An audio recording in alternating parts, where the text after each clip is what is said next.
हरे कृष्णा। राधे राधे।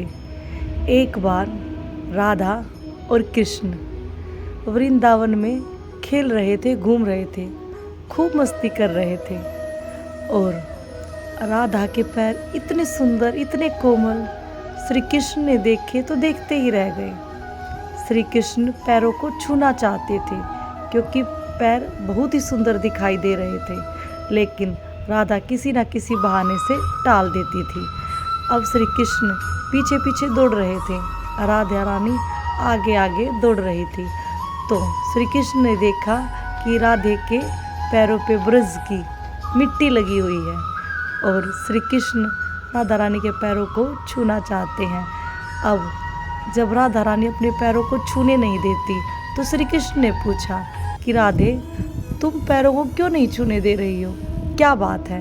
तो राधा रानी कहती है, जो कोई मेरे चरणों से एक बार लग जाता है उसको मैं कभी भी अकेला नहीं छोड़ती हूँ और उसके साथ मैं हमेशा रहती हूँ। सोचो मैं तुमसे कितना प्रेम करती हूँ। अगर तुम मेरे चरणों से लग जाओगे तो मैं तुम्हें कभी भी किसी भी मोड़ पर पल भर के लिए भी छोड़ नहीं पाऊँगी। तो मैं नहीं चाहती कि तुम मेरे चरणों को स्पर्श करो या फिर मेरे चरणों को देखो। तो कृष्ण कहते हैं कि राधे, मैं तो तेरे चरणों से जन्म जन्मान से लगा हुआ हूँ। तो राधा मुस्कुराती है और कहती है कि कैसी बात करते हो कृष्ण, मैं तो हमेशा से, सदियों से तुम्हारे चरण दबाती आई हूँ और दबाती रहूँगी। दोस्तों, वृंदावन में आप कभी गए हो तो आपने देखा होगा, हर मंदिर में राधा रानी के चरणों को छुपा कर रखा जाता है। कभी भी राधा रानी के चरणों को नहीं दिखाया जाता।